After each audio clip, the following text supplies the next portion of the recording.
Okay, Mr. Chair, we are live now.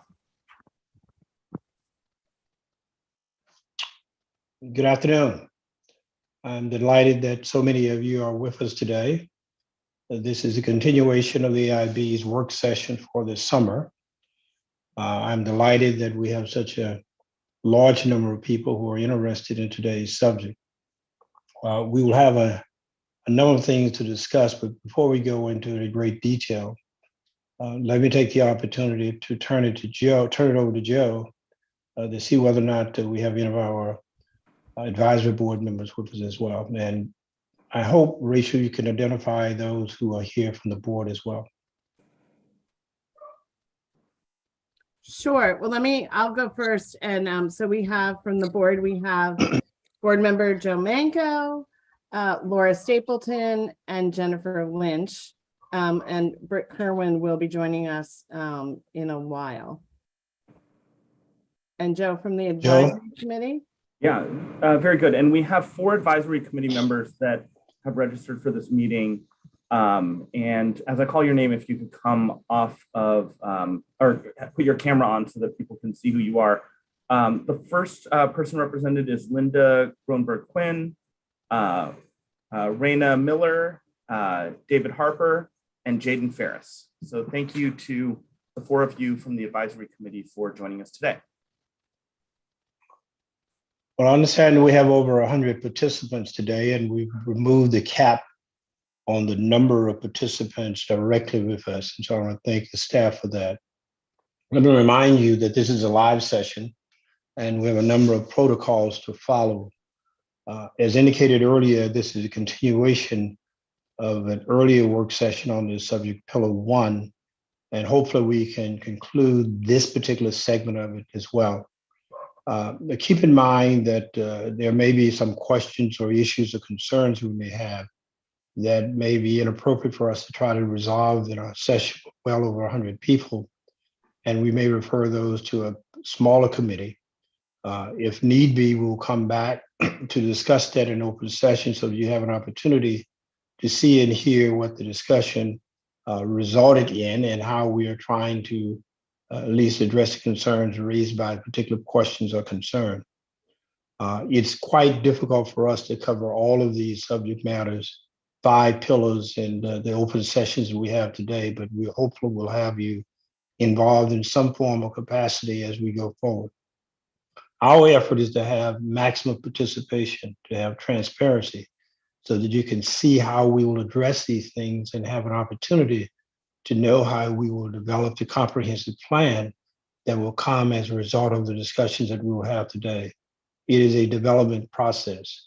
One of the things I want to remind you, we have legislation. We have the will of the General Assembly.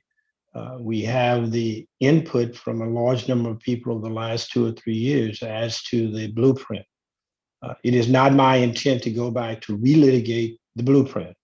The blueprint is already in effect as we look at it today. There may be some changes or maybe some things that we'll have to go back to address.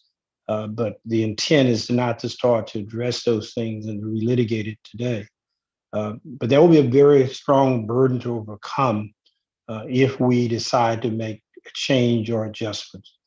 My view, and I think that is the view of the board itself, is that we plan to stress a movement forward, to work through the challenges as we find them, but not to go back to relitigate. We will not bury our heads in the sand to suggest that there may be some things that we cannot resolve and we may have to go back to look at it, but that will not be our objective. If we did so, it would be only after a great deal of consultation, a great deal of thought, and a heavy burden to overcome what the blueprint has addressed thus far. With that, I'm going to ask Rachel to go through a few protocols, and then we'll turn it over to Jennifer and staff, and we'll go through today's discussion. Again, I hope that you can participate, see what we are doing. We welcome your concerns, your questions, and hopefully we will have a very transparent process as we go forward. Rachel? Thank you, Mr. Chair. So in terms of the format of today's meeting, it is similar to the summer working sessions we've had now. This is actually number 6, I believe. I've lost count a bit. And so what we'll ask you to do is please stay muted and keep your cameras off. Put any questions or comments in the chat box, and either myself or the chair or Jennifer Lynch, who is the board lead for Pillar 1, will call on you to turn on your camera and explain your question or comment a little further. We remind you to try to be concise so that others have an opportunity to participate. And while we will try to get to every question and comment, that may not be possible, but we are taking copious notes, as well as downloading the chat transcript from each meeting. And those transcripts are actually available now on the AIB's website. And I will ask a staff member to please put the website address in the chat box so everyone can find it easily. If you go to the meetings tab and the meeting archives on the left-hand menu, you'll find all the various meeting dates, and you'll see links to the chat transcript for each of the sessions. And so we wanted to make sure those were available to everyone, full transparency. I think that covers it for the protocols. Dr. Lynch, did you have anything to add before we start? No, I'm excited to see that so many participants have come back for our second round as we continue to dive in, and then to circle back to answer questions that were posed in the first session. So I think it's going to be a great session, and I look forward to diving in. And we do have over 100 people registered to participate. I see right now we're up to about 77 participants. So in terms of registrations, these sessions for Pillar 1 have by far had the largest number of registrants. So there is intense interest in this policy area. Okay, so then Emma, if we can move on. So Rachel, will you pick us up from where we were before? Because this is a continuation. And so I Sure. hope that we will, just for the sake of continuity, refer back to where we stopped at the last time and where we are today, so that people will be able to follow you pretty clearly there. Absolutely. So today we are focusing again on Pillar 1, which is early childhood education. And you can see in the graphic there the sort of high-level summary of Pillar 1. And if you go to the next slide, so at our last meeting, we were able to cover most of Pillar 1, but not all of it. So we did cover Objective 1.1, which is the publicly funded full-day pre-K expansion for 3- and 4-year-olds. And that includes the mixed delivery system that is part of the blueprint to include both public and private providers, the increased quality standards that are required to participate in the publicly funded program, and the additional credentialing and certification that is needed for providers and provider staff in order to meet those quality standards. And we had a lot of discussion about that all of those various subparts of 1.1. We also did cover 1.2, which is the kindergarten readiness assessment, which is currently given to, is required to be given to a sample of incoming kindergartners, but under the blueprint will be required to be given to all incoming kindergartners to public school, and that the KRA that is used should be unbiased. And that we did cover that, although fairly quickly in the last session. So I think we may come back to that. And then what we didn't cover is Objective 1.3. And so that is where we would propose to start, as we will dive back into our graphic document and walk our way through pillar 1.3. And then we can sort of, I think, work our way backwards maybe and cover KRA. And then we do have several slides on some of the comments and considerations that were raised at the last session around full day pre-K that we can discuss. And just a reminder, we have 2 hours for this meeting today. So we will. Yeah, well, let's stop for 1 second and see whether or not there are any questions or concerns where we are procedurally today, so that we Sure. make sure that people are clear where we are. If there are any questions or comments about where we are today and how we're to proceed. If you have them, you can, I don't see anything in the chat so far. I'll give it count of 5, and then I think we can move on. okay. I do see there is a hand. If you could put your question in the chat, that would be helpful. Will we be able to ask questions about 1.1 later? And will you discuss the waivers today? We will be looping back to the items that we discussed in our last meeting, and we will be highlighting answers to questions that were posed last time, and we will be diving into some of those topics, and there will be an opportunity to ask additional questions at that time. All right. Thank you, Jennifer.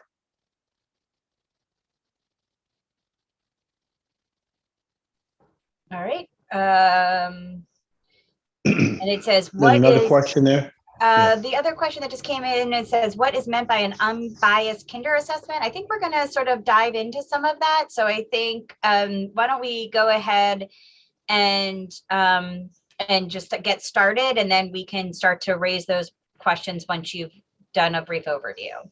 Okay. All right, Rachel. Great. Okay. So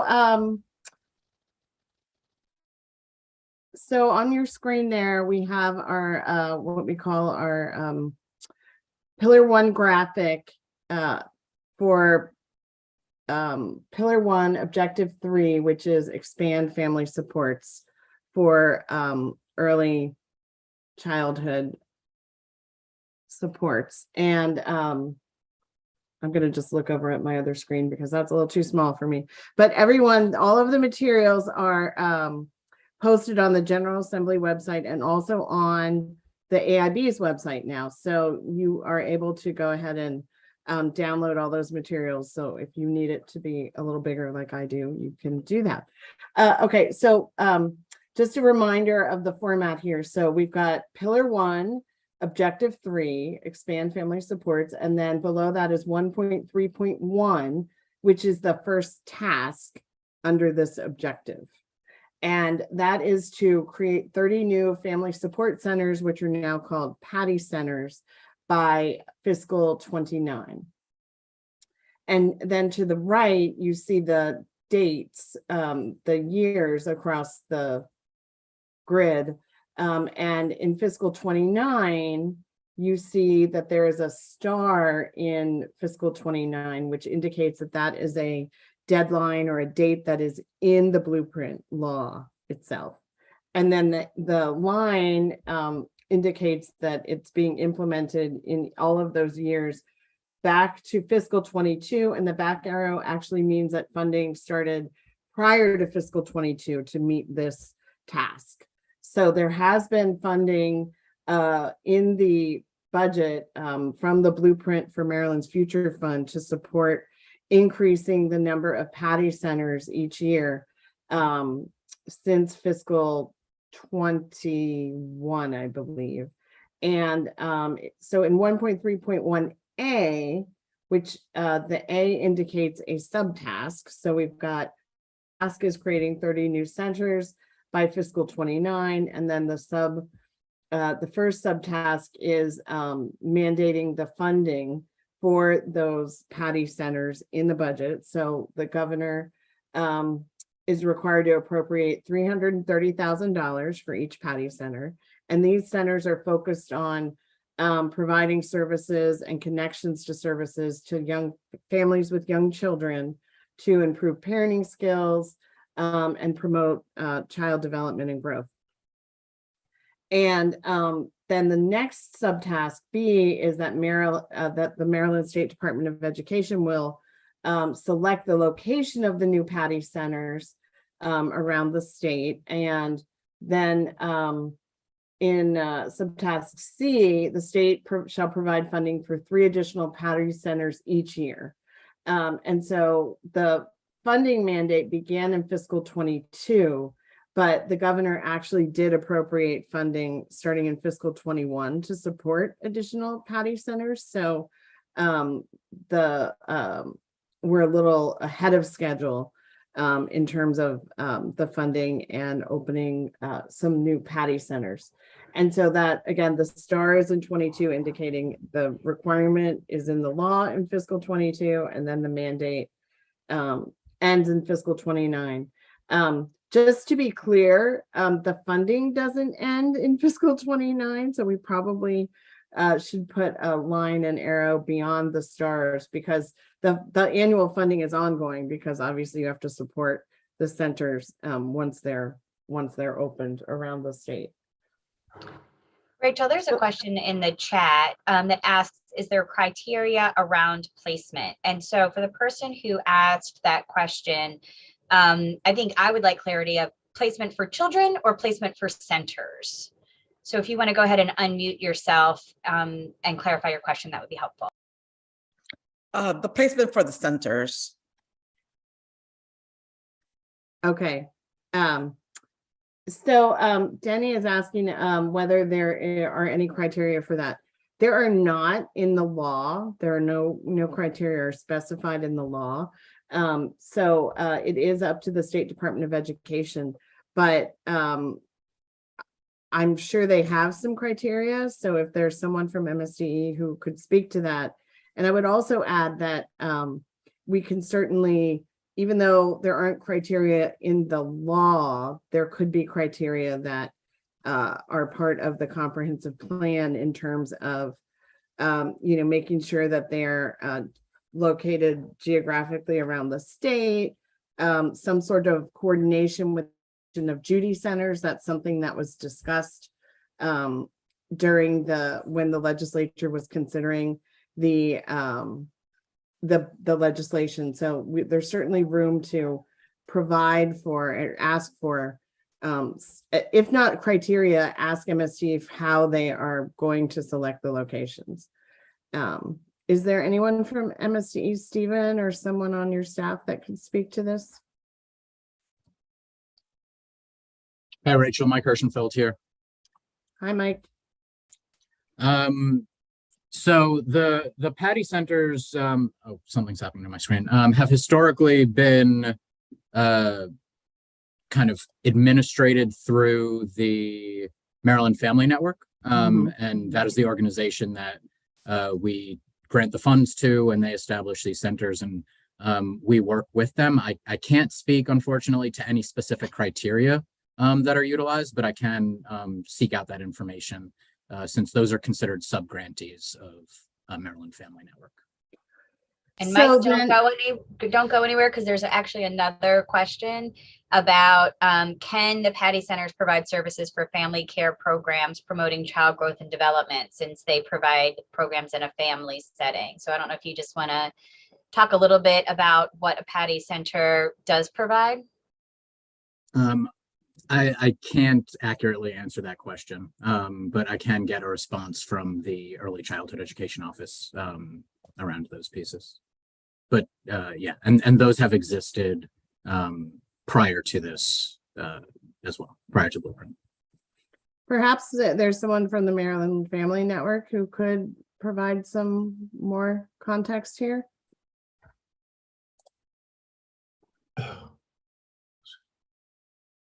Rachel, this is Clinton McSherry. Hi, Clinton. Thank you. Certainly, and yes, I am here from Maryland Family Network, and I'm happy to try to answer questions. I will say that in terms of the location, and please help me remember the questions because I'm trying to juggle screens here too. In terms of location, there are, of course, we seek to serve underserved areas or areas that are not currently served. And that's certainly part of what we do. We also work in concert with MSDE to identify target sites. That said, we are looking for communities. These are not necessarily based on jurisdictions per se. They're based on communities, and the communities have to want a PADI center. They have to buy into a PADI center. It's not something where we just try to plop one down. It really needs a lot of community investment, and so we work with partners in eligible communities to try to find the right spots. It's not an easy task. I mean, what we ask of these communities is to demonstrate a lot of capacity to make sure that we put PADI centers in places where they will be utilized and where they will function very effectively. And so it involves a lot of technical assistance on our part to make sure that we are working with the right partners and getting those partners up to speed. So I hope that helps answer part of the question. Can I just ask you, Clinton, when you say they have to buy in, do you mean literally or just? Well, no, there is actually a literal component. I should point out, I think there was another question in the chat. The funding that comes from the state for each PADI center does not cover the full range of operations for the PADI center. So we need partner sponsoring agencies in the communities who also invest. Some of that can be in-kind contributions. Some of it is actually, I guess, what we call cash resources to help achieve the requirements and the needs of the community through the PADI Center program. That's very helpful.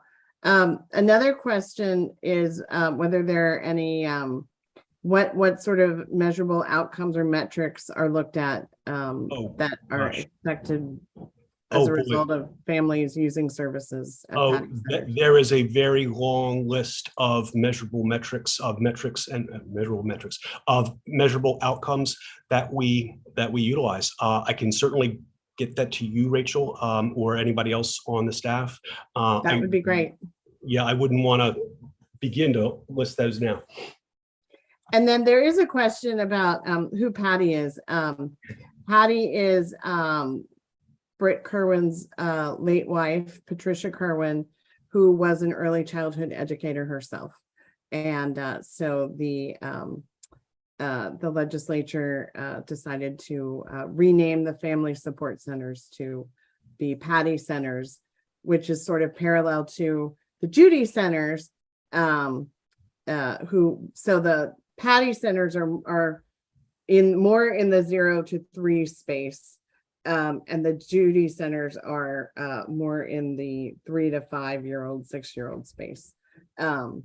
Although I think that may be changing a little bit in the future. But I think that was very helpful. Any other questions, Dr. Lynch, around the PADI centers? I do not see. I think we answered the question about funding, the expectations that local jurisdictions will also share. And I think we've answered that. I think that's it. Okay, so then that brings us to the Judy Centers, which is 1.3.2. So objective 3, expand family supports. Task 2 is to create 135 new Judy Centers by fiscal 30. You can see again that star in the fiscal 30 column, indicating that that is a date in the blueprint law, and that the line with the arrow going prior to fiscal 22, showing that funding was available prior to fiscal 22 to support this. Then you can see subtask A, which is the governor will appropriate $330,000 for each additional center. That is the same amount that is provided for each PADI center. And then there's a little more detail. So whereas for the PADI centers, the Maryland Family Network is the grantee and runs the program. For the Judy Centers, MSDE makes the grant awards directly to school systems that apply to host a Judy Center. And just moving down, you can see there's an annual, Judy Centers have existed, as have PADI Centers, for a number of years. And just to answer the question, Judy Centers are named after Congressman Steny Hoyer's late wife, Judith Hoyer. They are typically located in communities with Title I schools, and in fact, in the school, many are located in elementary schools or early learning centers themselves. And the statute calls for creating 9 additional Judy Centers per year between fiscal 22 and fiscal 30. Although I see that Judy Walker from MSDE has noted that that is incorrect, and reading what she is saying, I believe Judy is correct, and we need to revise this document to be accurate. So we will work on that. And I just want to point out the last subtask there, G, says MSD shall conduct an evaluation process to measure the effectiveness of Judy Centers. And you can see in the that there are no dates, there's no indication of a date or a time in the white boxes. And so that is something that that the comprehensive plan will need to set a date for when this evaluation should be completed on the effectiveness of Judy Centers. And I think I'll pause there. I see we do have a number of comments in the chat box. I think so. Some of the comments were just sort of people were saying where they have their Judy Centers. There are 4 in Frederick, and they're located in elementary schools. One person commented that they would love to add more Judy Centers, but space is an issue, and we know that that continues to be something that we're focusing on, not only just with Judy Centers, Patty Centers, but in general with expansion of a lot of the programs that are happening with the blueprint. And then another comment said that Judy expansion is most often easiest when tied to capital projects and community needs. And we're finding that same with the expansion of pre-K. So you have to be able to plan for space. And I think those are really great things to highlight, that we're going to need to think creatively about how we can do this expansion without having to build new for every expansion. Yeah, and as buildings are renovated and new buildings, there is an allowance of space for community use. 3,000 square feet is the standard amount, but more can be requested as well. And so that's a really good point. And, you know, one thing that I do think, it's not in the chat box, but I'll bring it up, is that someone did note that Judy Centers actually serve 0 to 5. So I'm Rachel, hunting I'm for the that. program manager for the Judy Centers. Kami Hi. Hi. Yes, we serve families that have children birth through age 5. So that's kind of where our cutoff is. Birth through age 5. And we are located in Title I schools and schools that meet the Social Vulnerability Index, according to the CDC. Okay. So I guess Rachel, is there any legislative mandate to that, or is just what has been practically adopted to terms of the age? The age is not in the statute, Yeah. to the best of my knowledge. So I think it's something that, since these programs have existed previously and have been very effective, at least in the data that was looked at by the commission, the commissions thought that it would make sense to build on what was already being implemented successfully. But there was, you know, one question that has come up is the overlap between the role of Patty Centers and Judy Centers. and how, making sure, particularly in the placement of the new Judy and Patty centers, that there be some to really consider the potential overlap, and trying to make sure that we get a Judy Center or a Patty Center in as many communities of need as we can as we're expanding. I think there was a question. The reason why I asked that question is because if there's nothing that legislatively precludes that, a question was raised, and given what was described as the mandate for each, could you technically have both? In a community, I Yeah. think absolutely, yes, I think absolutely there could be Okay. both, depending on All the right. community. I think that question, Jennifer, I think that question popped up about whether you can have both, and I did see that. yeah. Rachel, Okay. Yes, hi, Britt.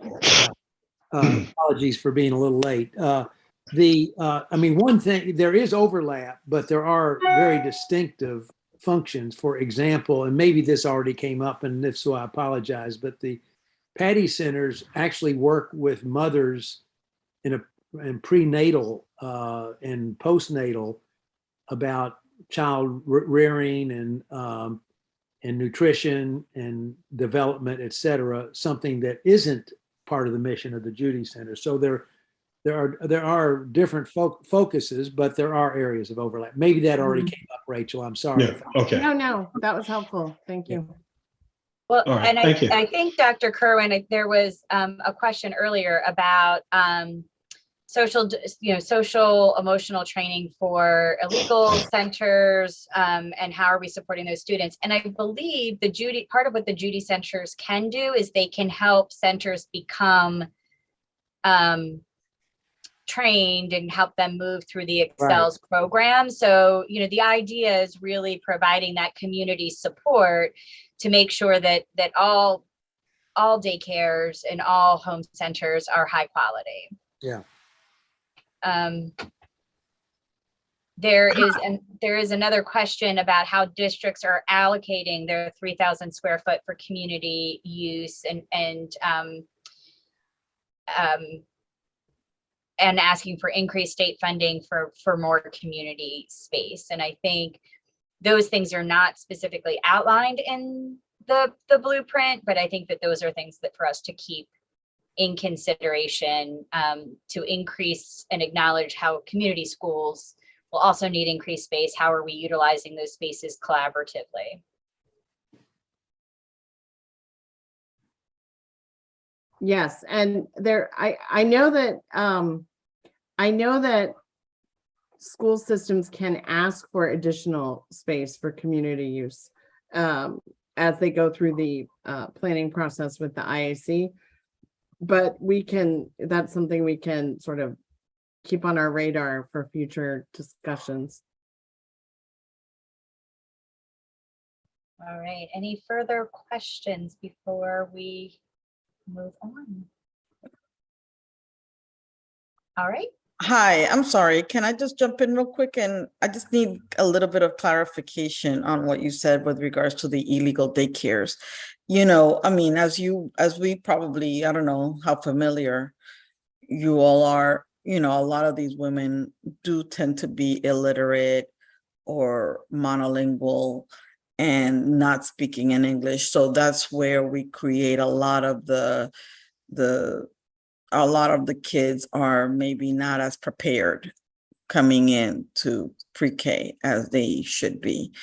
And so we create a little bit of delay because the vocabulary of these children are not where it needs to be. And so, and other socio-psychological, preparation for these children. So I was just concerned.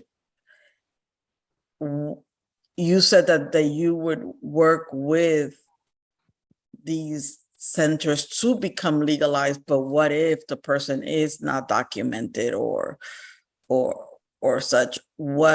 Where are we? Because that's really what's happening, right? In the neighborhood, I can have I can pay a woman $100 or $200 a week versus $500 to $1,000 to a legalized center. So this is really the underground market that we're charged with, which is feeding the school system at a with a lower quality rate student the minute that they walk in. Mhm. I appreciate that comment, and I think the blueprint and the expansion of Judy Centers is designed in part to make sure that we are supporting home childcare centers in providing those exceptional services to children. I think what the blueprint does not cover is any sort of, it sounds like you are talking about kind of monitoring individual home centers. And so that's not necessarily covered in the blueprint. It may be a question for MSDE as to how they are working with families to become Excel trained and how they are identifying family care centers that may be in additional need of supports. Does anybody from MSDE want to weigh in?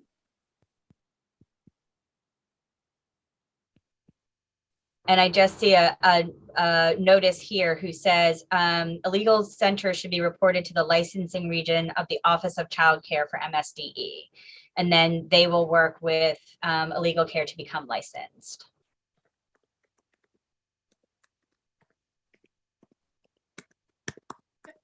And I did see another question earlier in the chat from Ruby Daniels, who is also one of our advisory committee members, about asking whether Patty centers support family childcare programs. And I think it's not the question that was exactly just asked, but I think it's a great question as we're trying to support those smaller family childcare programs that don't have the same, they don't have the same economies of scale to be able to provide some of those services. Clinton, would you be able to answer that? Just working on the chat and screwing that up too. So yeah, no, I mean, I think one thing to bear in mind too, I think it's the Child Care Resource Center's responsibility primarily to work with both family providers and center providers to help them through the Excels process, to help them see the benefits of going through licensing, not operating outside the realm of licensing or illegally, if you prefer that term. Yeah, and I think they do a very good job of that. We've also been supported by legislation in the recent past to, I think we call it GO FCC, Growing Opportunities for Family Childcare, which specifically reaches out to communities where English is not necessarily the primary language. So I think we, with the support of the General Assembly and policymakers, are doing a good job, and thanks to MSDE for their work in this area too. And remind me, does Maryland Family Network run the Child Care Resource Center also, I believe? Okay. We are, yes, we oversee the network of Child Care Resource Centers in the state. Excellent. Thank you, Clinton.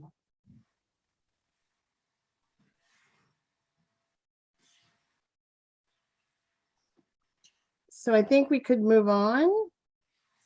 I think we're ready. Okay, so then the last item under 1.3 is fully funding the Maryland Infants and Toddlers Program. And this is the state's early identifying students with special needs, or children with special needs, as soon as possible, and providing additional supports as early as possible. And so the Infants and Toddlers Program had not been fully funded since it had originally been created. And then, and so what the commission recommended is fully funding the program. And that is what the blueprint law does. So, and that funding is increased, phased up so that it is fully funded beginning in fiscal 30. And then it adjusts for inflation after that. So it's a formula that will be fully funded in fiscal 30. And the funding is mandated, and it's an existing program. It's been very effective program. It just hasn't had enough funding to support and identify and support as many children as possible. And so the full funding is intended to really help intervene early with kids who need it, so that they ultimately, the whole goal of this entire pillar one is that more kids are coming into school ready to learn when they come to kindergarten. That's sort of the overarching goal of pillar one, and all of these different early family supports support that from the early years.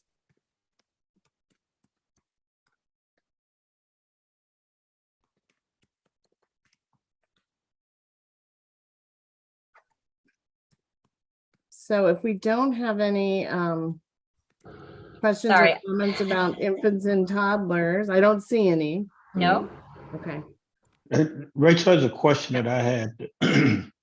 Maybe I was a little confused about it. I thought there was something addressing mental health that may have been a component to this. Am I correct? In the blueprint that may In have been pillar something. one for early Yeah. childhood, Yeah. particularly? Yeah. Not, I mean, I think that you might be thinking of sort of, developmental delays and making sure to Yeah. identify so that they don't, and are supported and treated so that they don't become larger issues. There is, it's not part of the blueprint. I think I might know what you're thinking of, but it's not actually part of the blueprint. Okay. Are there any questions about that aspect of it? Because I've heard a great deal about that. Because if there's something that is missing from the blueprint that we probably need to address or look at in a different format, I think it behooves us to do so, because my assumption was that there was something either addressed directly, indirectly, as it relates to early childhood development.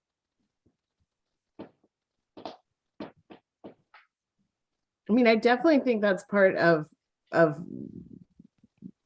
the needs that the infants and toddlers program does try to identify.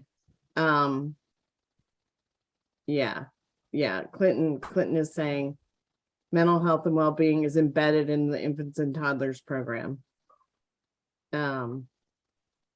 It's maybe not as explicitly stated as you're looking for, Mr. Chair, but I do believe, though, that both the infants and toddlers and the child find programs also provide services as needed once identified for students. So if those were mental health services were deemed to be required through that process, then those services would be provided.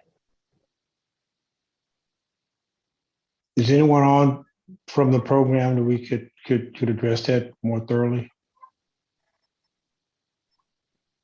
Or if not, I want to flag that for, if you don't mind, Jennifer and Rachel, for a later discussion. To make So sure I see because that some question had folks- been asked of me, and I just want to make sure that we have given thorough thought to it or can reasonably respond to it. And Sure. what Jennifer has indicated may be the answer, but I think we need to just be clear about that.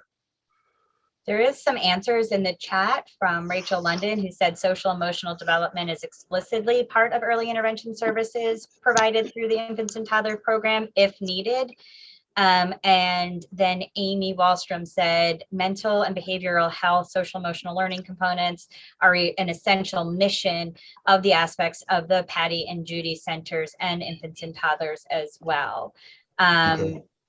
So it sounds like they're actually embedded through that identification and service process. And what the blueprint is really focusing on is expanding the mechanisms that can take place. So expanding infants and toddlers, Judy Centers and Patty Centers, so that families have easier access to those programs. I got you. Okay. Well, maybe we need to say that somewhere so that as that type of question is raised, we'll be able to point to it and at least have a responsive answer for those who may be concerned about that. So Ms. Daniels asked a question about, can there be some more rigorous marketing and digital materials around this because families are not aware and would like to know where to get services. I do know that pediatricians and early medical providers also have conversations with families based on developmental, where children are showing up developmentally, as well as care centers often do. But I think I'm going to kick that over to MSDE. And it looks like Mike has put something in the chat about how to actually refer somebody. But Mike, I didn't know if you also wanted to add, anything about where perhaps those that are on the call today could find additional resources that they could share with their families. Got it. Yeah, I think this the site that I shared is going to be the best codified information. Unfortunately, so this program lives within the Office of Special Services, not within the Early Childhood Office, and that is a very that is purposeful, because this is a program that is aligned with IFSPs, which is the Individualized Family Support Plans, which is like the infants and toddlers version of a individualized education plan. And so these are legally required services similar to other special education and special services. And so unfortunately that team wasn't able to join us today, but happy to, I believe through that link, there's also a way to communicate or contact MSDE staff that are appropriate for those questions. But my hope is that that referral has the right information. Yeah, and actually there's an 800 number at the bottom for the infants and toddlers program. So thanks, Mike. That's really helpful. All right, are we ready to switch gears a little bit? I think we are. There's some other questions in the box. I didn't see our comments. I wasn't sure. I think we've covered. Yeah, I think Okay. we've covered them all. Okay.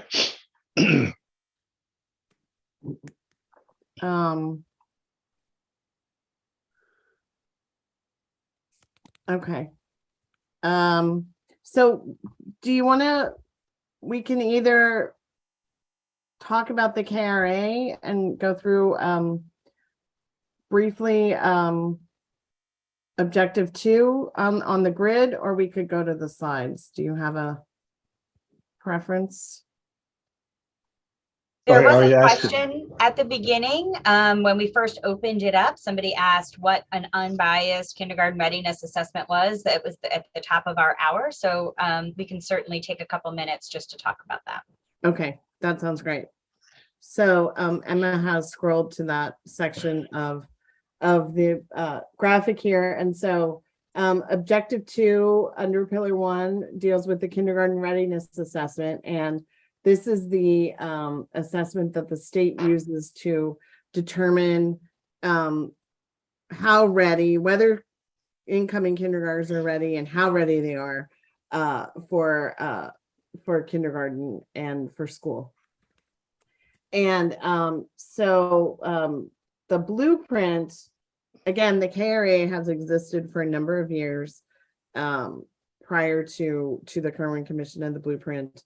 It has gone through a couple of iterations now in terms of the length of it and working out some of the early implementation snafus, shall we say. And so what the commission really recommended is to build on the existing KRA, make sure that it is an unbiased assessment that is, does not have any explicit or implicit bias around assessing children's language and literacy skills, academic knowledge, physical development, social and emotional development. And also that it be given to every incoming kindergartner. Previously, school systems could choose whether to give it to all incoming kindergartners or to a sample of their incoming kindergartners. And as of this fall, fiscal 23, so the 22-23 school year, every incoming kindergartner will be assessed using the KRA. And you can see under 1.2.1a through G, those are the subtasks associated with the administering the KRA. And specifically, the law refers to that the purpose of the KRA is to measure school readiness for diagnostic purposes, curriculum development, and early detection of learning challenges. So this is similar to other pieces of the blueprint we've talked about, where we want to make sure that we identify any challenges or falling behind as early as possible and provide the interventions and supports to help kids get back on track. In B, it talks about what's part of the assessment. And C refers to when the assessment must be completed for every student. And that date is October 10th. With the results provided within 45 days. The school systems are required to consult with their kindergarten teachers in determining how to implement the assessment. And there should also be professional development for staff to support the administration of the assessment, and that the administration is again being done in an unbiased manner. So in terms of this question about what does unbiased mean, and has this process been completed for the KRA, this is something that we would ask MSDE if they could respond to that. Hi, Rachel. Sure. Yes, so this was actually when I started last October, it was one of the first questions I had as I was getting into Blueprint. And we do have a report that cites a series of technical reports starting from 2014 through 2020 that indicates, let me just see what the title of that was so I don't get this wrong. The Kindergarten Readiness Assessment, Evidence of Validity, Reliability, and Fairness.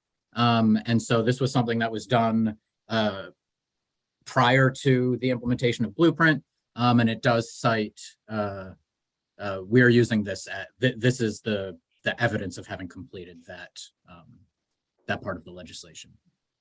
And so this is the most recent report that is cited in this evidence is the the Kindergarten Readiness Assessment Maryland Technical Report from 2019-2020. And it is the same assessment. Is that something that you will continue to evaluate on a yearly basis, so that you will disaggregate data and look at it both by item and by group, so that something that was tested perhaps in 2019 may end up testing differently as populations change over time? How frequently will MSDE be revisiting those questions? Absolutely. Yeah, I can say that will continue to be looked at. I can't give you a specific timeline of how that will happen cyclically. What I can say is that we're looking at the KRA for a number of reasons. I think one of the issues as it currently stands is it is only delivered in English right now, regardless of home language, which it results in data not being completely accurate about readiness if we're looking at students' home language. So I do know that is one of the things that we are having conversations around. And so to be able to even ask those questions, we're going to have to dive much deeper into the data. And obviously, anytime we're going into data, the superintendent has us disaggregating as far as we can. What was the question again, Rachel? Because I'm not sure we're answering the question the person raised. What's the question again? So I think there was two different questions. One was just what does unbiased mean? And I think that's more of a technical term, that would suggest that based on evidence, there's no disparities of performance based on somebody's socioeconomic, geographic, racial demographics. The second question was sort of how will that be determined, and will there be a work group to ensure that the KRA is unbiased? So there's some questions about sort of that just determination, which it sounds like was answered. And then there's sort of a related question talking about the large vocabulary between children of middle class and those living in poverty, and is that something that is flagged? And then there are some conversations about, sort of the administration of the KRA and the sort of what that means for students and teachers and the time that it takes to actually administer all of those assessments. Right. Because I assume the question went to the heart of the potential or some belief that there was a bias within the KRA itself. And that's the way I interpret the question. And I'm not sure we have an answer to that, because in response to what we're doing is the utilization of the KRA. But if the question is, if there's some inherent biases within the KRA, that is something that I'm not sure we have fully addressed, and you can only properly address that by some ongoing post-analysis of that point. So we have to be careful about how we interpret or utilize it, or we're expressing that as though we have empirical knowledge, belief that there's no inherent bias in the KRA. I just want to make sure we're clear about that. Because that's what I thought the question went to. And Chair, I think you bring up a good point of that, there will be reports that are submitted to MSDE and to the AIB, and that will also provide an opportunity for us to ask those questions as an ongoing conversation, which is also sort of related to a question in the chat about how are systems documenting that they have met the requirements of this? Every student has been tested and they've met the deadline. Yeah. Well, we can that's an easy question to say that we could test everyone and met the deadline. The harder question is trying to determine if there is an inherent bias in the KRA, which is a very difficult question to answer. Sure.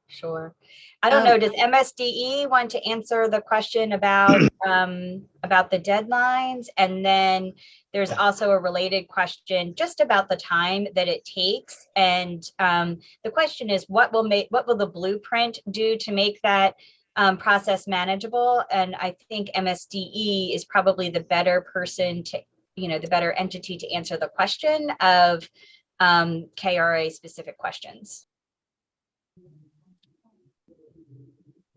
Hi, I'm Judy Walker. I'm the early learning branch chief, and the KRA is in my branch. I apologize for street noise because the Royal Farms Arena is right across the street.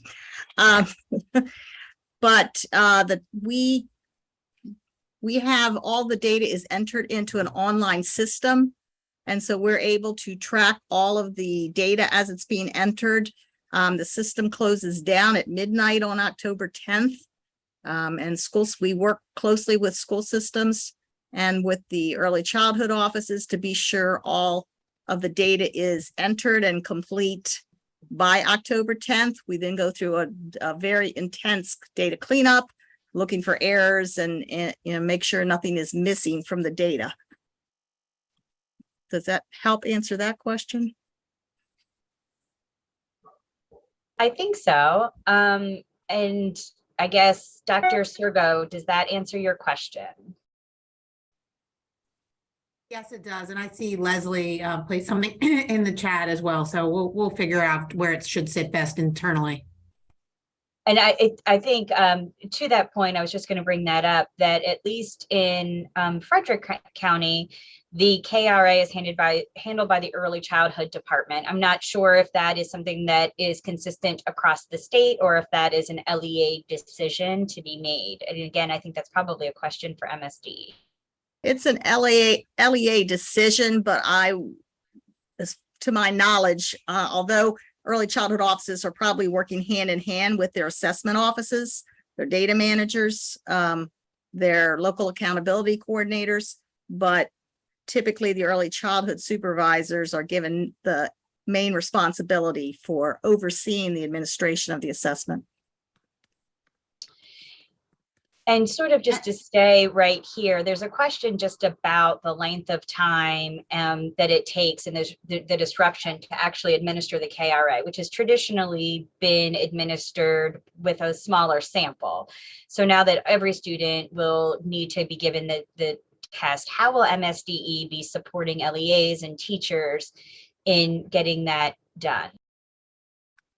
So we provide a lot of training and support to school systems and have been since the beginning of the KRA on how to administer these assessments as much as possible in the natural school setting, how to embed it into ongoing lessons that they're doing with the children, to do the observational items when they're out at recess or in different areas of the day.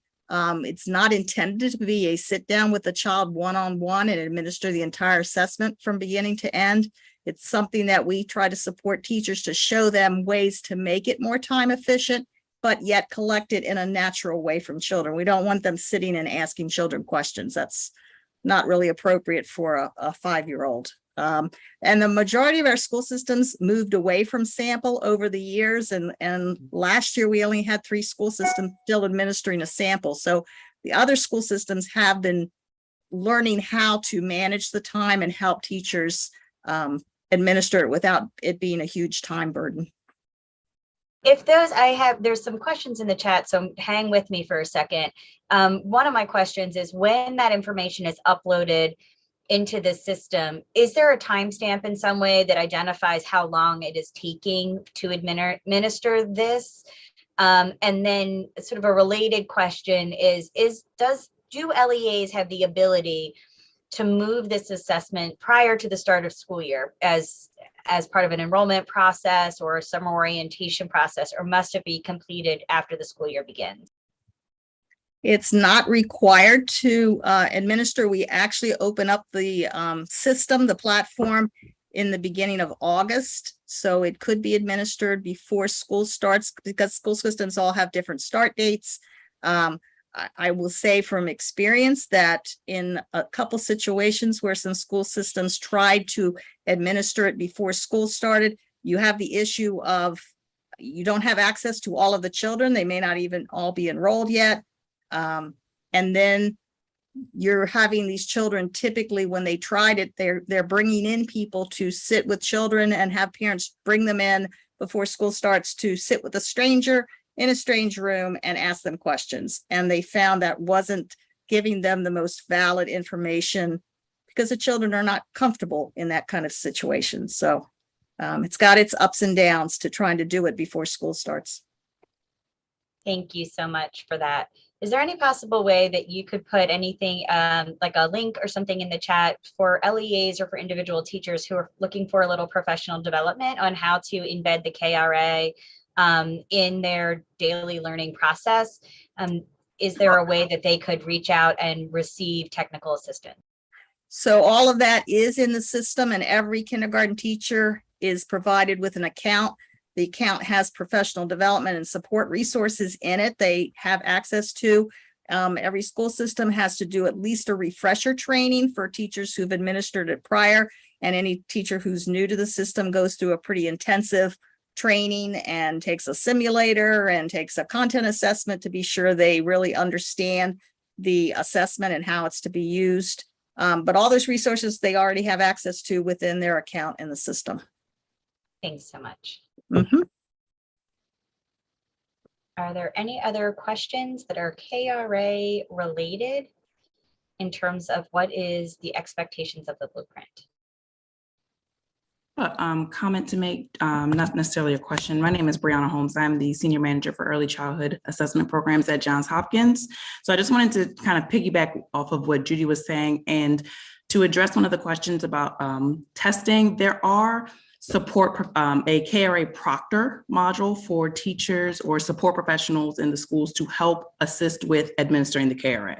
So teachers may assign somebody to assist them with that. They have to complete an online module in which they would do a certification, an assessment, and acknowledgement aligning with the test security. But this way it will allow somebody, and maybe a paraprofessional or another staff member, to be able to help assist with certain items to help reduce some of that time consuming, anxiety sometimes, I think. So hopefully this is available again on the website that Judy mentioned, that they can access that KRA Proctor module, but it is something available to help assist with that as well. Thank you.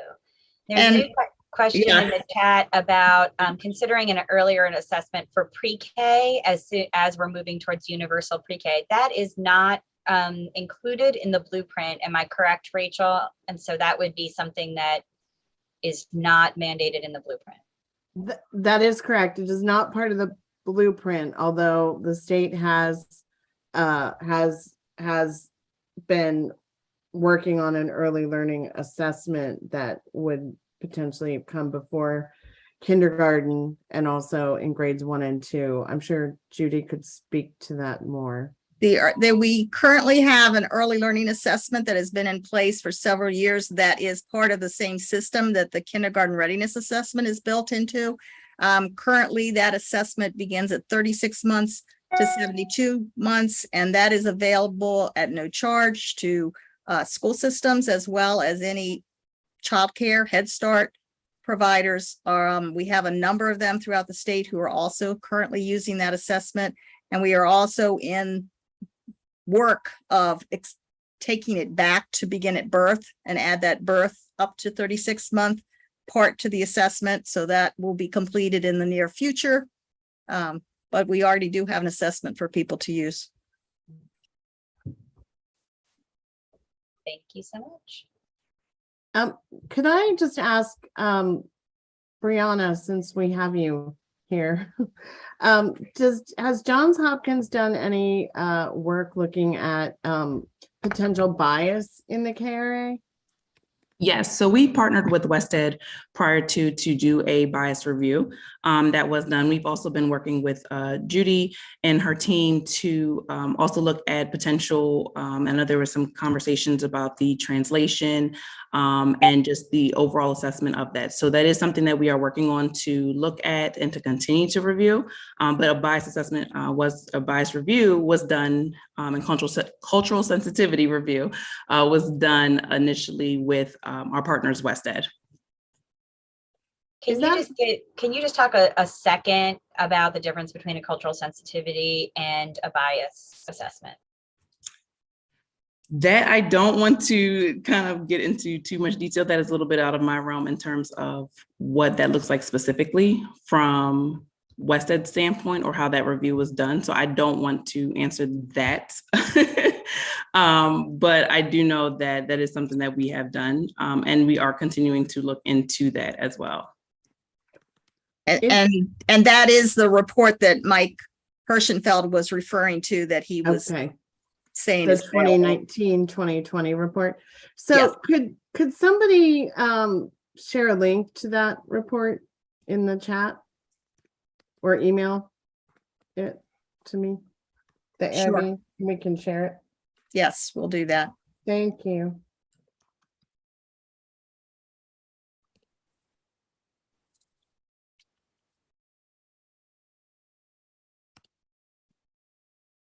And Dr. Sergo just provided some clarification that one acknowledges the potential for bias and creates on-ramps to address those, and then the other, and one exacerbates it. So just a little clarity. Right, that makes sense, actually.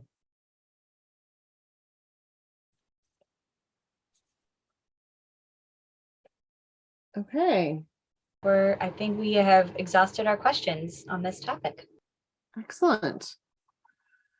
So then I think we can go to the slide deck and maybe start talking through some of the comments and questions that were raised around the expansion of full-day pre-K.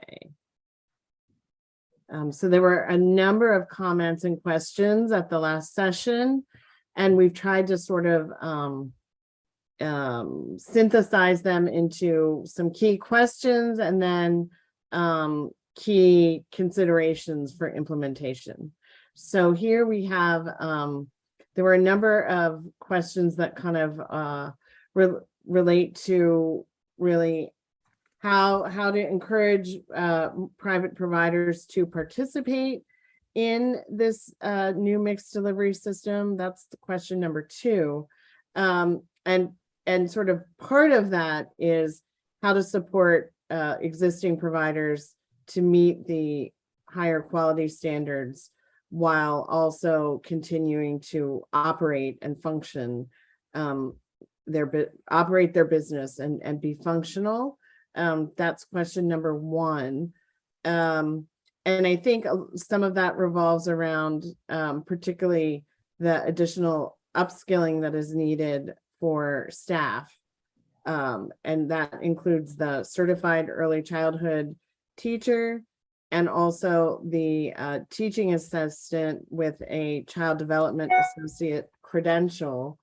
And that requirement for the CDA for teaching assistants comes into effect in the 25-26 school year. So it's a few years off, but of course, people need time to fit the additional coursework and working time into their schedule. There's also a requirement that the certification requirement for teachers is actually already in COMAR.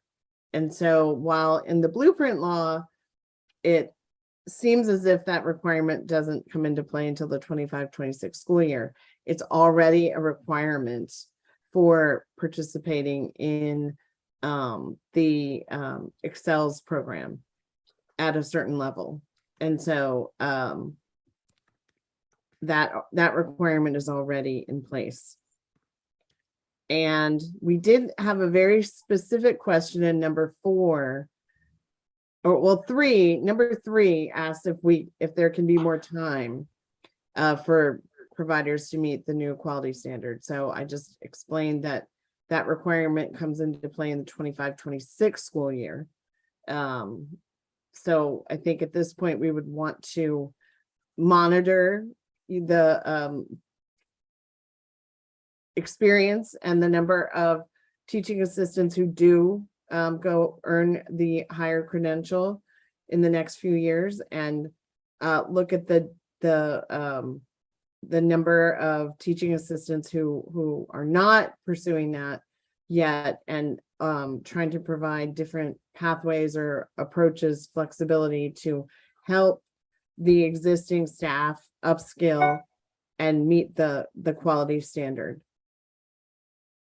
Number 4 asks a very technical question around, this came up actually in a blueprint coordinator meeting earlier this week, which is really sort of, it seems like a chicken and an egg kind of situation where the, so teaching assistants, in order to earn their CDA, are required to, just checking my notes here, they need 480 hours of clock hours or working time as a teaching assistant. But beginning in the 25-26 school year, the CDA, in order to be a teaching assistant in a publicly funded program, you have to have a CDA. So how will those folks be able to get the required work experience in order to earn a CDA? So that is definitely a question for someone at MSDE. And also to clarify the quality standard around P3 certification and Excel. So Excels is the requirement for the individual or for the actual provider, the center or the family child care home. And then the individual certification and staffing requirements are requirements in the statute or in COMAR. That's correct, Rachel. Okay. The teacher certification, along with other requirements, have been in the pre-kindergarten COMAR regulations for a number of years. So they already exist. As far as the teacher getting experience in the classroom setting, they can count their time as they are working in that setting. If they're not in a setting and trying to get a CDA while not in a setting, that's going to be a hurdle. But the intention is that they would be either taking, they can go back 5 years and count any experience prior to getting the CDA for that, or they could be currently accumulating those hours as they work on their CDA. So could you just provide some clarity around that, Judy? So the idea is that the assistants have to have a CDA. So we know that the original timeline for the blueprint is a few years away, but come 2026, will childcare providers be able to hire a teaching assistant as they are actively pursuing their CDA? Not when we get to the 25-26 school year. They will need to be hiring someone who has a CDA or an AA degree or higher. It's not just the CDA. Right. So at that point in time, how does somebody go about getting a CDA if they can't work to get the required experience come 2026? Well, we're working with school systems and trying to get the information out to all the different childcare programs, Head Start programs. We've been doing a lot of messaging and webinars and things to explain about getting a CDA and that it's coming, and to begin working on it now so that we don't end up with a shortage of people who don't have that credential. I guess my question is more like, let's say I graduate high school right now and I want to go be an assistant. Like, so if I'm a new person, not somebody who's been working all along, but like say 2026, I'm a new person who's interested in entering the field. Is there a process, or will there be a process by which I would be able to work and pursue the CDA? I know that the child development courses that are being offered in the high schools, they are all I don't want to say converting, but they are all now making part of the courses that the students take in high school as part of that program. They will earn a CDA by the end of it. So we will have high school students who want to, participate in childcare or any kind of early learning experiences. Will hopefully have more of a pipeline now of having folks with a CDA when they graduate high school.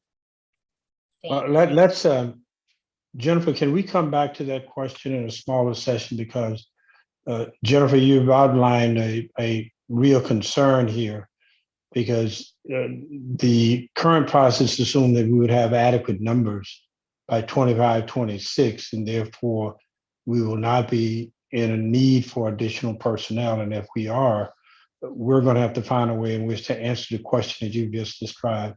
So could we come back to that question? Because I'm not sure we're going to be able to resolve that at this point in time, but that's a very legitimate question that you just raised. I appreciate that. And we will move on. And I'm going to go back up a couple questions ago, there was a concern that the constraints that school systems are currently seeing are both space utilization, but also credentialing of private provider staff. Are there incentives for private providers to support the cost associated with supporting their staff to do so? And that, there is this acknowledgement that there is already a CDA fund, but does that individual have to apply, or could a provider do so on their behalf?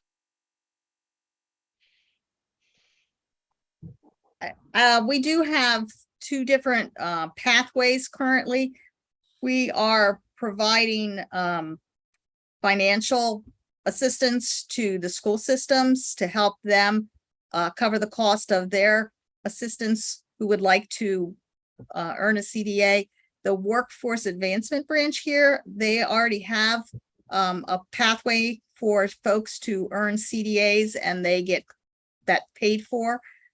So that does already exist. If you're asking if there's someone who doesn't work in a child care provider program who wants to get it, I think they still have to be part of a licensed program. Thank you.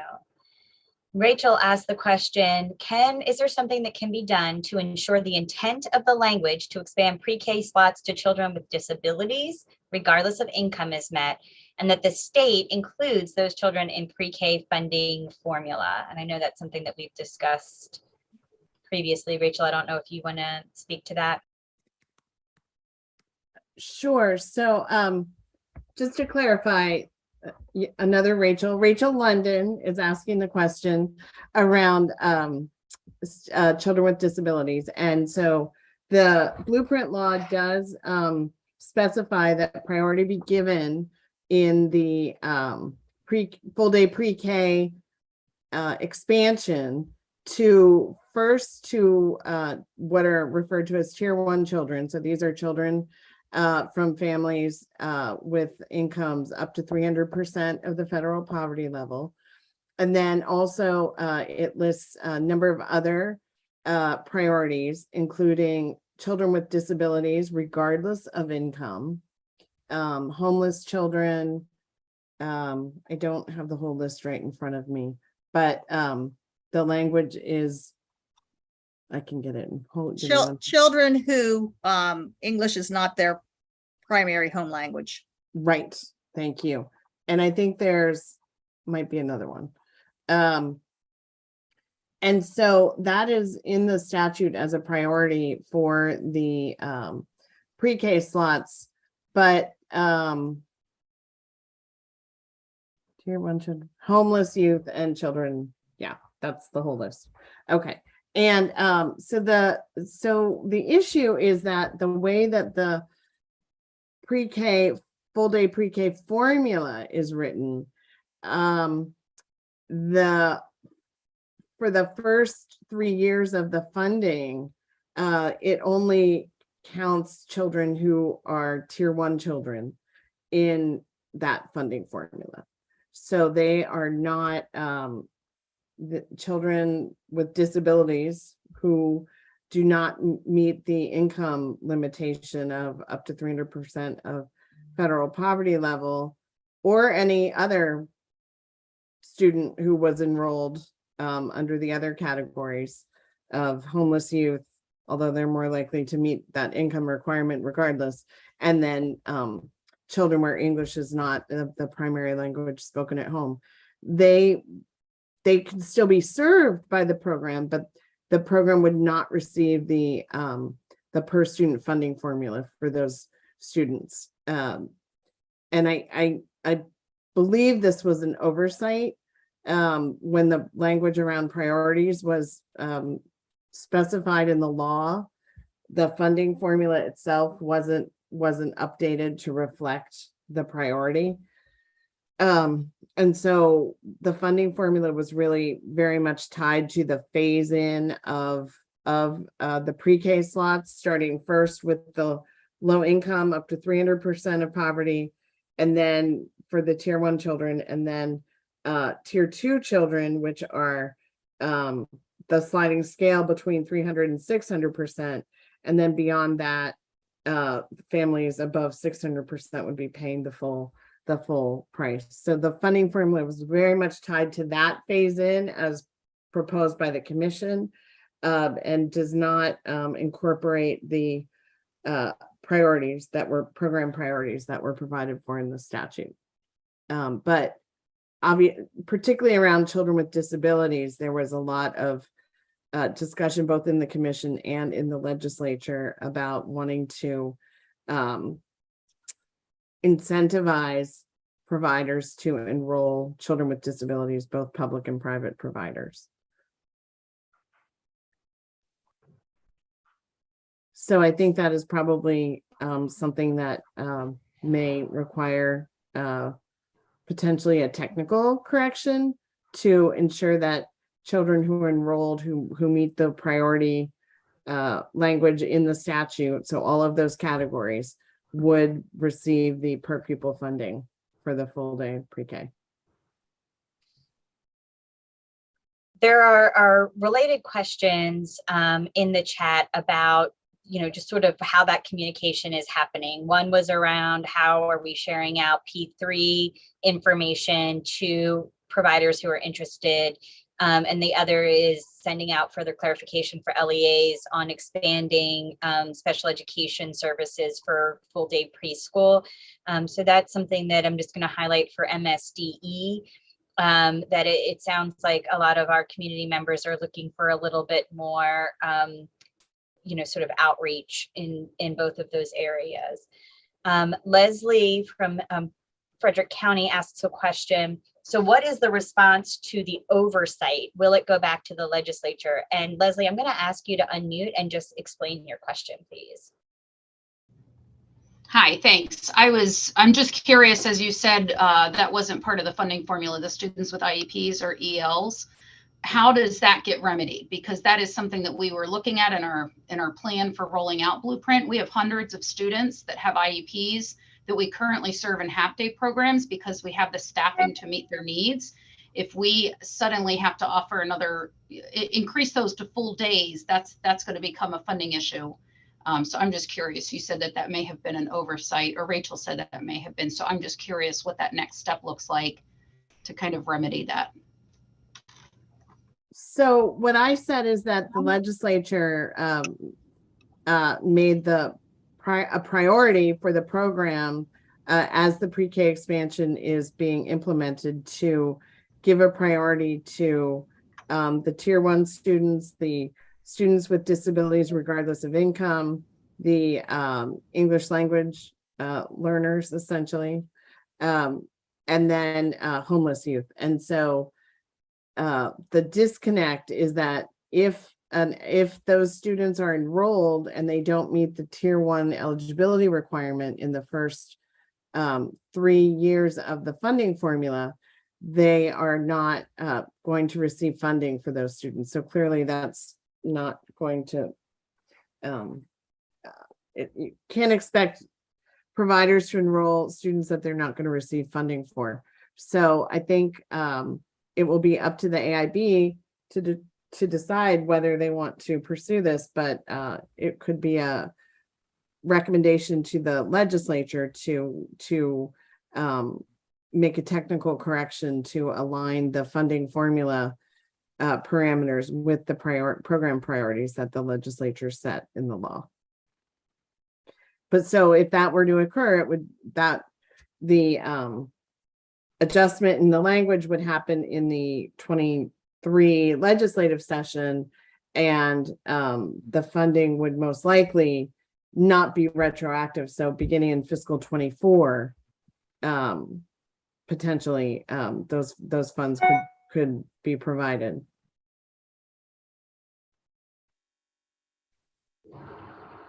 Thank you. Doesn't look like we have any more questions in the chat related to 1.1. Give it 5 seconds. And then I think we can move on. Great. Do you want to go to the, well, the last item on this was just the issue regarding number 5, relates to the thresholds provided in the blueprint law for private provider participation in the publicly funded programs. So under the law, the beginning in this upcoming school year, fiscal 23, the minimum threshold was that 30% of the full day, what we refer to as slots or seats, would be provided by a private provider as opposed to the public school system. And then that minimum participation rate increases to 50%. Don't want to misstate the year of that. Fiscal 27, so the 26-27 school year. And so there is a waiver provision in the law that provides for MSDE to give waivers to school systems. It is the school systems that need to apply for a waiver.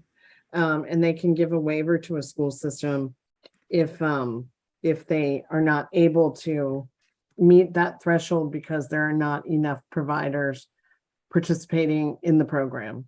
And actually, I say they may give a waiver, but the language in the statute, I believe, says that MSD shall give a waiver, provide a waiver if they meet the statutory criteria. When we started, Amy had asked the question of, will we be discussing waivers today? So Amy, I don't know if we've appropriately answered your question or if you have more questions around this topic.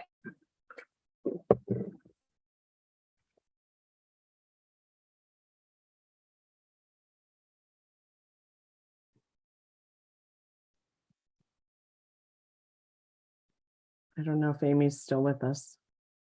She may have hopped Yeah. off. Oh, she says she's good.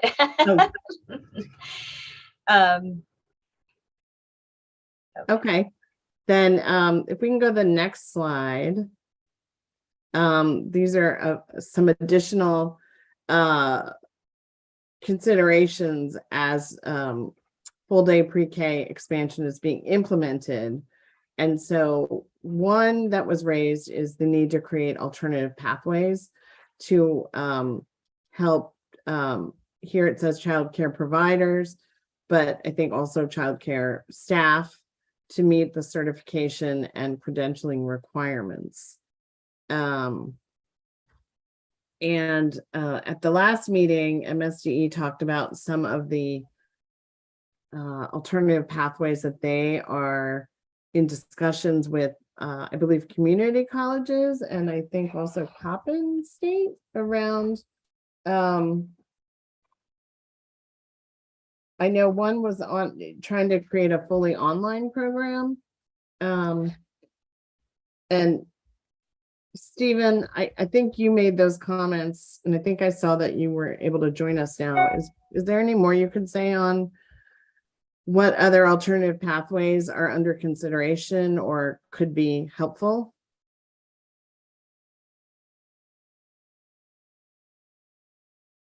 Maybe we lost Stephen again.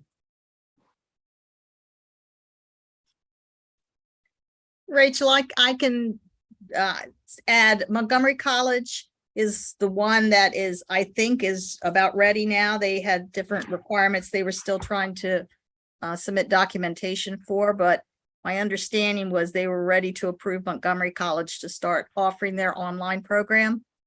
And is that an, thank you, Judy, thanks. Is that an online CDA program or an on what? No, that's for a teacher certification. Okay. The P3 certification. Yes. Mm-hmm. And we've started to hear some interest, and we're actually been invited to go to a meeting with higher education in a month or so to encourage them to start considering offering more online programs in that area, because a lot of the programs are either daytime programs.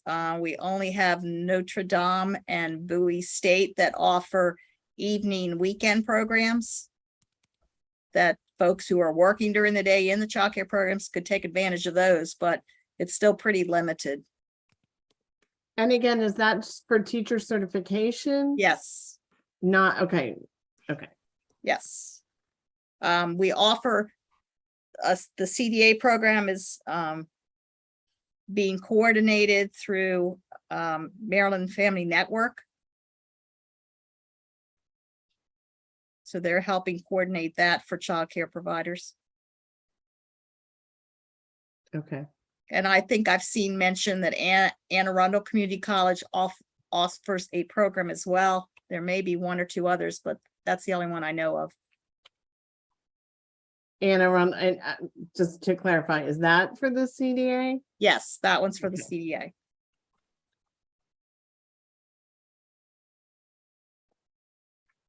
Okay, so it seems like it'd probably be helpful to,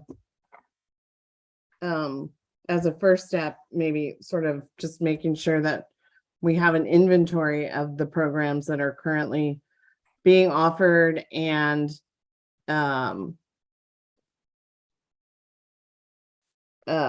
what's available online. Maybe you have that already? We can provide that to you. Okay, that would be great. Yeah, it sounds like in the chat, there's a real need right now to have everybody be certified. And so a list of options, I think, is going to be very, very helpful.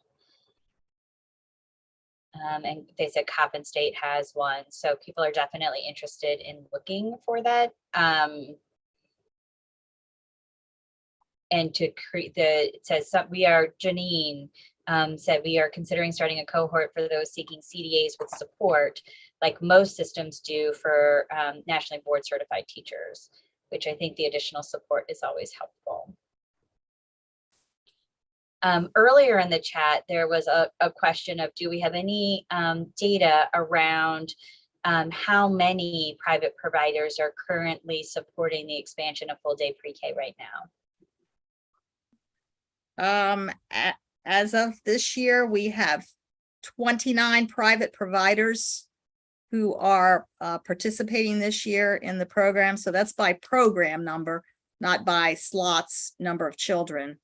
And of those, 26 are childcare centers. I should be able to do this off the top of my head. We just talked about this. Two are another category, and one, we have a program with the Family Childcare Alliance, and they support family care providers who are participating in the program. But it's a total of 29. Thank you. That's not a percentage, that's just a number of programs. But I can say that a little over half of the LEAs do not have any participating private providers that applied this year, and the other half, they're very low numbers. Obviously, when you distribute 29 across 12 LEAs, that's not very many. Do you know, Judy, if there's been any evaluation by MSDE on why private providers are not demonstrating interest in participating, and perhaps what we can be doing about those barriers or that lack of interest? I think there's a variety. What we're encouraging is programs to deliver educational programs.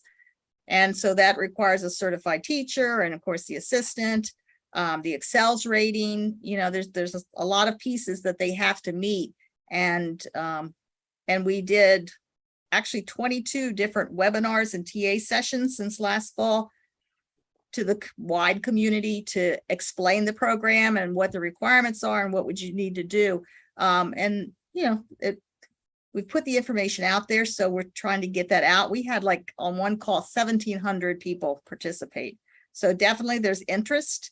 It's something that they have to start preparing for and thinking about, and finding the certified teacher this year has been, I'd say, the biggest hurdle. Could I just make a comment? Hi, Rachel. Jennifer? Yes, sir. Yes. So I had a conversation with someone about this issue, and what they were saying is that the numbers didn't work, that the cost of that they would, the increased salary costs in order to meet the standards didn't, just couldn't work for them, that the state funding that they would get would not enable a business model they could live with. Now, I found that hard to believe, but at least that impression is out there. I don't know, Rachel, if there's been any kind of an analysis of how the economics work when you have to, raise standards and hire people that will require larger salaries. Dr. Kerwin, could I speak to that? Please. This is Lisa Bushy from Anne Arundel County. I'm the director and owner of 2 programs that have previously qualified and offered the pre-K expansion grant since it became available to us. So 5 or 6 years. We did not apply this year. We previously served 2 classrooms of 40 children total. We did not apply this year because we knew we wouldn't be able to find the teacher. The economics work fine. They do work. At least, I'm glad to hear you in say my that. centers. In my centers, they did. Okay. However, being told that we would lose the grant and have to, start over with trying to do enrollment, I also didn't want to commit to 40 grant families and then have the grant yanked away because we couldn't find the teacher. Right. So my biggest barrier and the biggest barrier that I'm aware of to other centers that are perhaps closer to being able to offer it is the workforce crisis. I see. Not the economics. No. Well, that's very helpful. Thank you for making. You're welcome. Yeah. There was some discussion in the chat, Dr. Kerwin, just about the economies of scale, so that the economics work if you sort of hit a particular threshold of students. But if you are a smaller center, perhaps a small family center, those economics may be more difficult, right, is what I'm understanding from the chat. Right.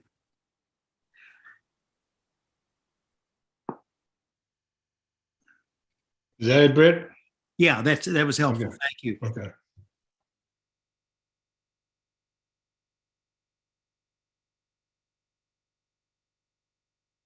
The additional statement was you have to have a minimum of 15 children. If a program charges $300 per child and have 20 max, they receive $15,600 per child per year. Just as the context. And then the chat also included other barriers in terms of geographics, the availability of centers in rural areas, people who are small family centers that are not interested in making the transition, salaries, health insurance, additional staffing, salaries, trainings, things like that were all listed as potential barriers.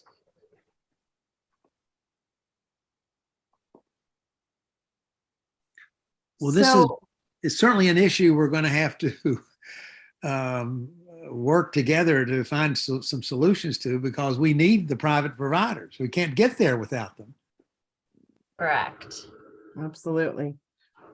And it seems like, if if the workforce is one of the big barriers, focusing on making sure we have more pathways that are flexible and available so that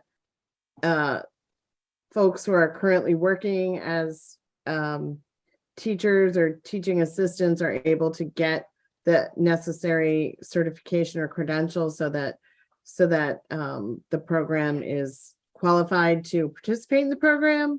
And then I see some of that, and obviously with the impact of the pandemic, and we have a teacher shortage crisis, throughout the country, and P3 is, obviously wrapped up in that as well. And so how, sort of, again, as we're thinking about the teacher shortage, there's like the more, immediate term and then the longer term, building the pipeline. I think those are things that we can really focus on trying to address as part of implementation. In terms of the economics of it, maybe it would be helpful to maybe host a session, maybe some technical assistance where providers are able to talk about, how they've been able to make the numbers work and what may work for some, to share that out. And I was actually very encouraged. I heard Judy Walker mention a couple of family childcare homes that are participating through an alliance. I think you said, Judy. I don't know if you're still with us, but Yes, the Family Childcare Alliance. Family Yes. Childcare Alliance. That's excellent. Is that something that you think is replicable in terms of pushing it out further around the state, particularly on the Eastern Shore and in the more rural areas where there aren't a lot of childcare centers, and it really is going to have to be the family childcare home settings that's really the only option. Yes, Bill Hudson is in charge of that alliance, and they've been expanding for the last couple years and having more interest in providers who want to participate. Their only limitation is making sure they can hire staff, coaches, instructional support staff who can go around the different areas of the state. Because initially they kept it kind of concentrated to Central Maryland because that's where they had the staff to be able to go out into these classrooms or to the homes, and work with the providers. So, but they've been expanding, so. That's great.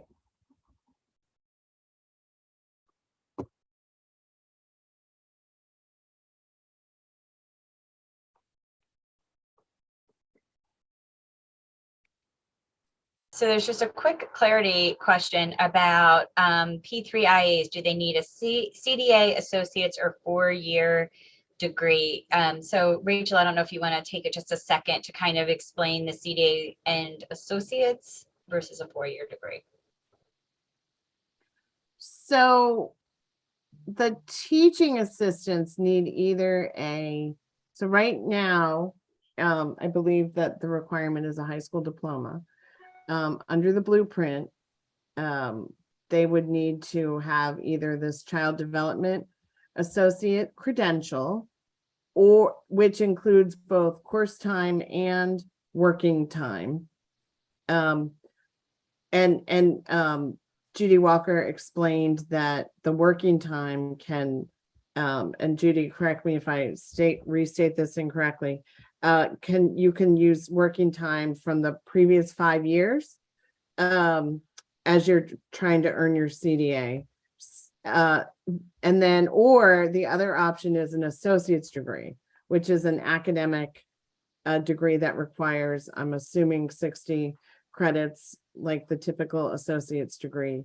And I don't know if it has any type of work experience requirement, but typically it would not. The blueprint just says an AA degree. Right. And it doesn't say what kind of AA degree, actually. Right. Okay. Unfortunately not, no. Okay. Okay. Fair enough.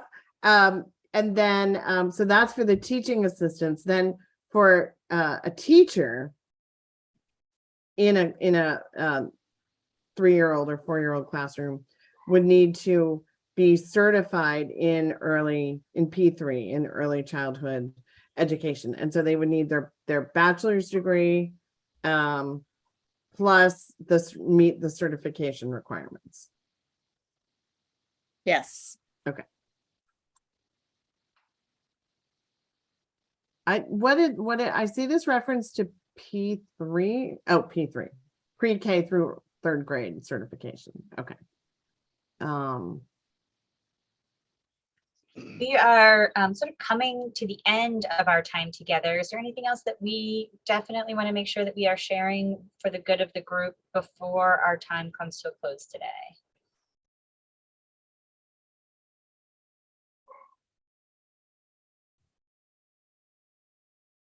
I do just want to, Janine, thank you. I did know that. So if you're in a Title I school, the requirement for a teaching assistant is a little higher. You have to have 45 college credits. So pretty close to the 60 credits you would need for an AA, or pass the paraprofessional assessment.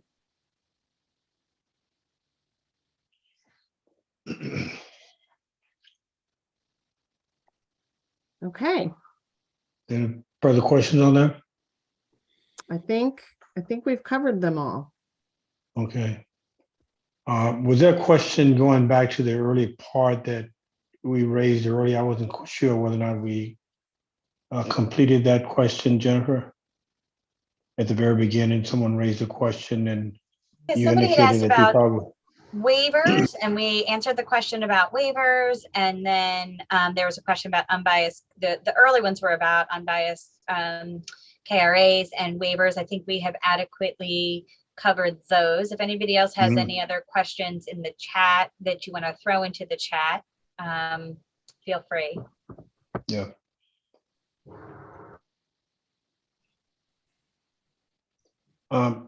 There was one question that I indicated we need to come back to talk about, and we have some further discussion on that I interrupted, so I apologize for that, but I thought we were going to get too far off track with it because it's a very difficult question to resolve. And then I raised a question, I think, with the comment about the children needing some additional support early years related to early childhood development. And I recall that there was some initiative that I thought may have been part of the AIB's work, the blueprint. And I think Jennifer has an update on that. Would you like to share that, Jennifer? So I think, you know, what we shared a little bit earlier is that currently through the infants and toddlers and child find process, there is a process by which students are identified by parents, by teachers. No, I'm sorry. That I apologize. Rachel sent something to me that I got confused. Rachel, so I apologize. And Rachel, I think you meant Rachel, not Jennifer. Yeah, Sorry about I'm that. sorry. And I also put the information in the chat. It was a little while ago though. So the General Assembly passed legislation this session that provided mandated funding for infant and early childhood mental health support services. And it includes Judy Centers, Patty Centers, Head Start, and infants and toddlers program providers and other community providers. And there is the State Department of Education will be administering the program, and there's mandated funding starting in fiscal 2024 of $3 million each year for the program. And I did drop a link to the bill, House Bill 513 from the 2022 session in the chat for everyone. Right. And my assumption was I thought it may have been in the blueprint, and that's why I was a little confused about. Yeah. Yeah. Okay. Thank you. Sure. Any other updates or corrections or additions we need to add to today's discussion? Okay. Well, again, thank you, Jennifer, for leading our discussion, and Rachel and the staff, and for all of those who participated with us today. We will continue this journey. This is not the end of these sessions. We hope that you continue to join us in additional updates, questions, or challenges that you may have. We may have some additional meetings that we will discuss a little bit later on, for which we will provide some additional updates on. Again, thank you so very much for your participation. Again, I want to thank the superintendent and his entire staff. They've been excellent in helping us to get to some really very difficult questions. So please pass our thanks on to Superintendent Charter for all the work that you guys have provided as well. Thank you. Absolutely. Yes. Thank you to everyone who helped answer questions and provide additional information. And also, I love how in the chat, folks are sharing information with each other. So hopefully this is helping facilitate all of that. Yep. Thanks. We're Okay. adjourned. Thank you. Thank you. Thank you.